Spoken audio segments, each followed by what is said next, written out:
Class 9th chapter 10th gravitation.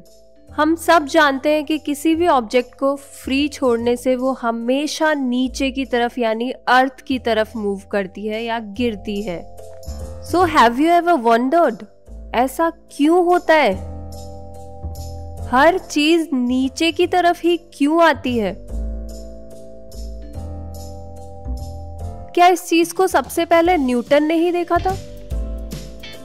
आपने Newton की कहानी तो बहुत सुनी होगी कि वो पेड़ के नीचे बैठा था और एप्पल गिरा और उसने सोचा कि ये क्यों गिरा, कैसे गिरा, यहीं पर क्यों गिरा, ऊपर क्यों नहीं गया, नीचे की तरफ ही क्यों आया। इसका मतलब अर्थ में कुछ ऐसा है जिससे वो ऑब्जेक्ट्स को अट्रैक्ट करती है।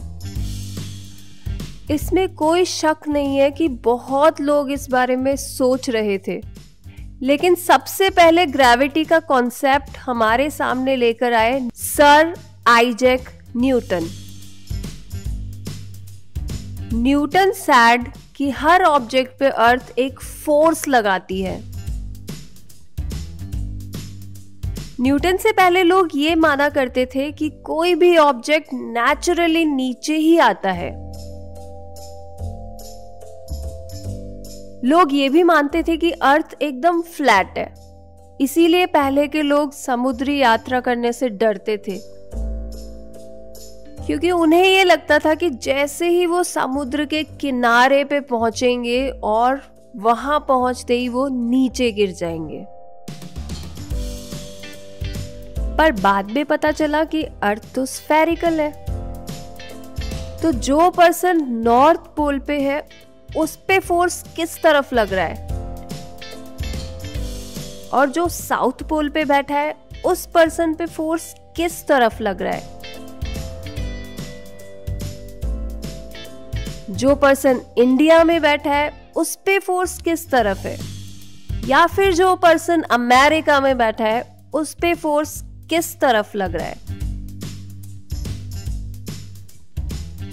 इसका मतलब कोई ऑब्जेक्ट कहीं भी हो, अर्थ उसको अपनी तरफ अट्रैक्ट करती है, अर्थ उस पे फोर्स लगाती है, लेकिन किस तरफ? बिल्कुल सेंटर की तरफ, बिल्कुल अर्थ के सेंटर की तरफ। तो हम सबको पता है कि अर्थ सन के चारों तरफ रिवॉल्व करती है और अर्थ के चारों तरफ मून रिवॉल्व करता है, और ये रिवॉल्यूशन हमेशा इलेक्ट्रिकल पाथ में होता है।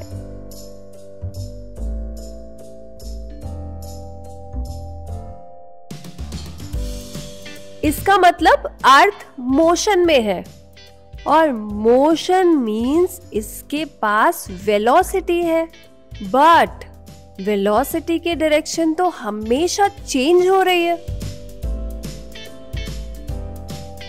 और न्यूटन्स लॉ ये कहते हैं इसका मतलब कोई ना कोई फोर्स तो है जो वेलोसिटी की डायरेक्शन चेंज कर रहा है, मींस वेलोसिटी चेंज कर रहा है।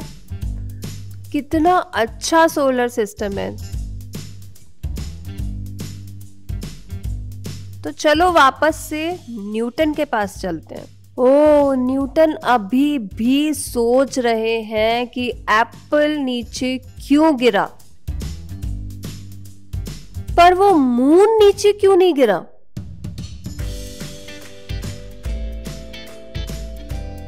और सोलर सिस्टम में इतने सारे प्लैनेट्स हैं, सारे क्यों नहीं अर्थ पे गिर जाते? हम इस एप्पल को एक पर्टिकुलर हाइट पे ले जाके छोड़ रहे हैं, तब ये भी नीचे आ रहा है। हम अगर नीचे थ्रो कर रहे हैं तब तो नीचे आता ही आता है, लेकिन छोड़ने के बाद में फ्री फॉल में भी नीचे आता है। ऊपर उछालने पे भी नीचे आता है। लेकिन अगेन सेम क्वेश्चन, मून क्यों नहीं नीचे आ रहा? ये चक्कर क्या है आखिर? और यहीं से शुरू होती है आइजैक न्यूटन की, सर आइजैक न्यूटन बनने की कहानी।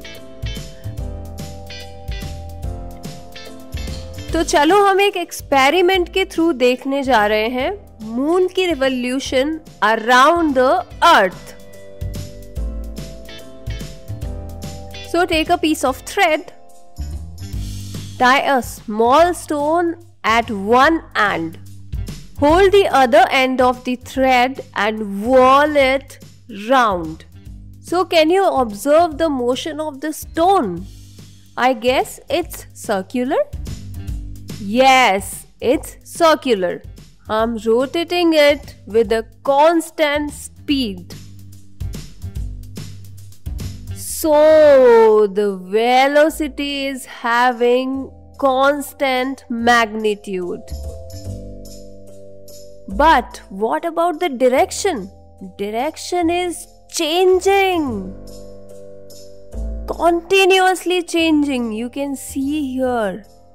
Okay, so moon is just revolving like this. Here the stone is just like moon and this hand is just like earth.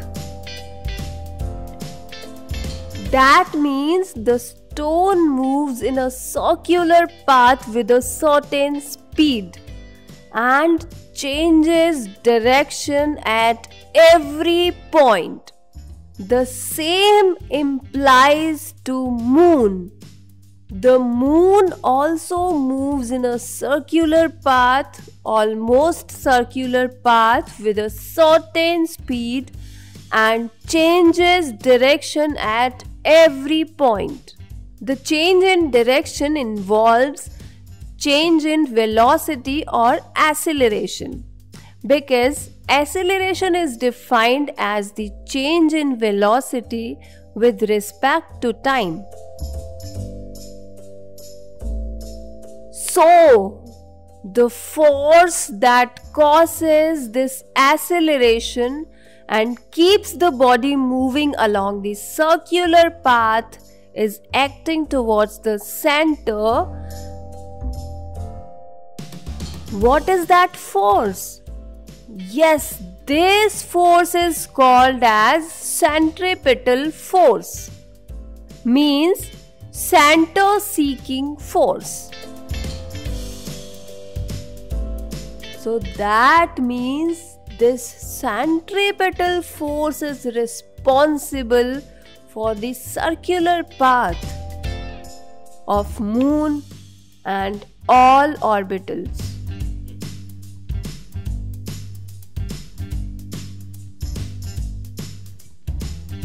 So according to the Newton's third law of action and reaction, when two bodies interact, the forces on the bodies from each other are always equal in magnitude and opposite in direction.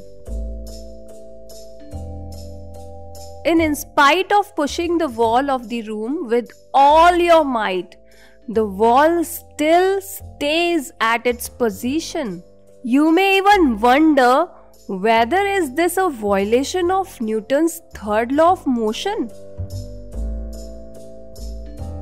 No, you are surely exerting action on the wall, and the wall is also exerting reaction back on you.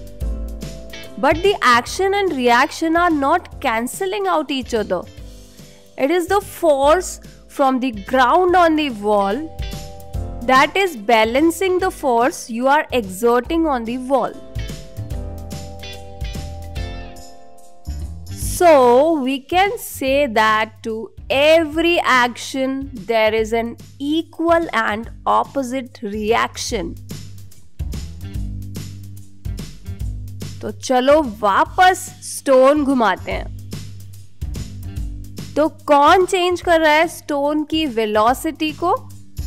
Centripetal force. But centripetal force का opposite force कौन सा है? Stone के ऊपर centripetal force लग रहा है, लेकिन स्टोन भी तो हैंड पे एक फोर्स लगा रहा है, और वो है इस स्ट्रिंग का टेंशन। इस थ्रेड के अंदर टेंशन जनरेट होता है, और ये टेंशन बैलेंस करता है सेंट्रिपिटल फोर्स को। अगर हम इस धागे को कट कर दें, the stone flies off along a straight line. This straight line will be a tangent to the circular path. चलो अब वापस लौट के चलते हैं मून और अर्थ के मोशन पे। मून अर्थ के चारों तरफ रिवॉल्व कर रहा है, वेलोसिटी चेंज हो रही है, वेलोसिटी की डायरेक्शन चेंज हो रही है, बट मैग्नीट्यूड सेम है, and force is centripetal force. और कौन है जो इस सेंट्रिपिटल फोर्स को बैलेंस कर रहा है?